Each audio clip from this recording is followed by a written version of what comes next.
when we are going through a difficult time, go build your house. Go do something profitable for your family. And that might just be the thing that will help you get through another day. I know it helped me. Luke chapter 10, verse 38. Luke chapter 10, verse 38 says this. Now, we all know this. I hope we know the story of Mary and Martha. Now, it came to pass as they went that they entered into a certain village, and a certain woman named Martha received them at her house. And she had a sister called Mary, which also sat at Jesus' feet and heard his word. But Martha was cumbered about much serving, and came to him and said, Lord, dost thou not care that my sister hath left me to serve alone? Bid her therefore that she help me. And Jesus answered and said unto her, Martha, Martha, thou art careful and troubled about many things. But one thing is needful, and Mary hath chosen that good part which shall not be taken away from her. I'm sure we've all heard the saying, and it is one of my favorite sayings. Oh, to have Martha's hands and Mary's heart. We have this picture of these two sisters, Mary and Martha, and I think as ladies, they're probably a picture of both of us. Martha knew that there was so much to be done. The Lord was at her house and his disciples. And we're not talking about you go to the freezer and pull out the Stouffer's lasagna, right? We're talking there's a lot of stuff to do when people come over. And there she is. I've got so much to do. I'm so excited that the Lord's here. And I don't understand what's happening. Why is my sister just sitting there? The Bible doesn't really tell us too much about them. I think it's because almost every woman can see themselves in both Martha and Mary. Mary was like the sunlight in Martha's thundercloud. Mary was the caboose, and Martha was the engine. Chugging, chugging, chugging, pulling along. Here comes Mary, enjoying the ride. Mary stopped and smelled the roses, and Martha stopped and picked the roses, cut off the thorns, and placed them strategically in a vase with fern and baby's breath, right? So there's each of these ladies, and it was their lives. And there's nothing wrong with either one of them. Nothing. It's how they were made up. It's who they were. It's some of the best gifts that God has given. But I just want to show you this. That in the midst of us working with our hands, there's one needful thing. That's what the Lord said. I want you to look at Mary in here. Where was Mary? Mary sat at Jesus' feet and heard his word. I hope we understand that. In those days, which it would be kind of weird now because we don't have part of this Eastern culture, but in those days, when a teacher or any sort of person in authority came into your house and they sat and they talked, the men would sit at their feet to listen intently and to learn. It was a sign of respect.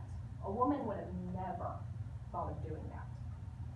And Mary didn't care. She knew that all barriers were off when it came. This was not just a teacher or a man. Jesus was her Messiah and her God and her Savior. And he welcomed her. She sat at his feet. And her eyes were not upon the work that had to be done. I'm sure she worked. She was a lady living in this house.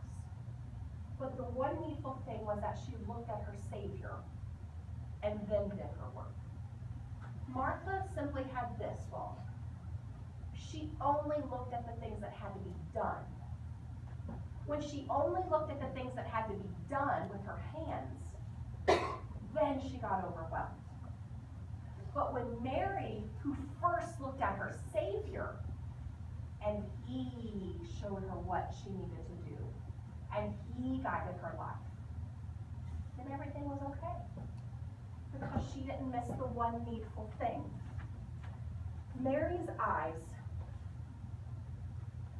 well, I have this. Mary only had eyes for Jesus. And she did. And somewhere in the distance, someone was calling Mary's name, and that was Martha. Why aren't you helping? You know, you need to make the bread, you need to do this. And Mary only had one thing in mind. I need to be with Jesus now. It's time to do that now. And Martha was blessed to serve, but Mary was more blessed because because she was with the servant of all mankind, and she learned from him. And we know the story that the busyness of life can cause us to not spend time with the Lord. And if you're honest, somewhere in your life, you've experienced that. And you say, I have this newborn baby, I have multiple young children, I'm doing this, I'm taking care of this, I can't, there's laundry up to the ceiling, people have to eat, right? There's this thing called life. And we miss working through Jesus' power because we have so much to do that we don't do the one needful thing. And that's to sit at Jesus' feet. And so at Ladies, no matter what phase of life we're in, there will always be a busy moment.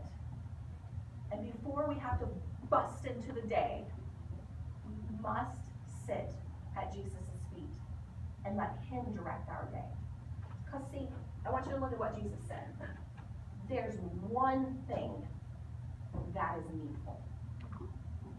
Just one.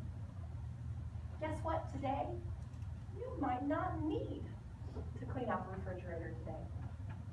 You might not need to iron today. You might not need to fix a 5-course meal today. But we all need to spend time with Jesus today. And when we spend time with him, I promise he will put his yoke on us and he will tell us what needs to be done that day, what we can do to bless our families that day. I think in my life, and honest, I can only say up to now, because obviously I'm mother passed now, I think there are 2 times in a woman's life that she can start neglecting God. She can start neglecting him and not realize how far she's come from him. Number 1 is this, when she gets married. Because life is happy, and you're finally with the guy that you wanted to be with. And he starts being your God, if we're not careful. That's not the way it is. That's not right. And then the second way is this, after we have children.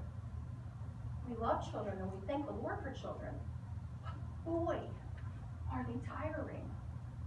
I mean, you have no idea what tired is until you've carried a baby in your body for 9 months and not slept and you're sick. And then all of a sudden you think it's going to be over, but you've just discovered that it's just beginning. And you're tired all the time and no one's sleeping and everybody's grumpy and your husband hid in the garage to sleep. Those things happened, right? Those things happen. And you're just like, what am I going to do? And what do? We usually neglect the one needful thing. Usually, not always, but we usually do. And slowly, everything seems to fall apart during those times of our life. Why? Because I've neglected the one needful thing. And so I pray that we don't do that. We just give our gift of availability to God. And we tell him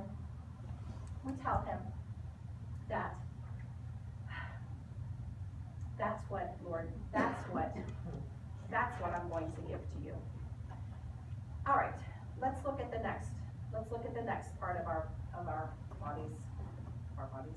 All right, here we go. And it's going to be our eyes.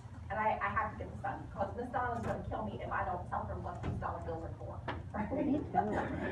Olivia, where are you? Can you draw eyes? Beautiful eyes. I prefer blue. I'm just kidding. I don't care. Actually, I don't even know if I have. I only have. Don't make them red because that would be creepy. I only have black paint, so just draw eyes and then we'll make it in. Okay. All right. If you'll turn to Psalm 101, verse 3, and literally we're just going to zoom past these. I have to.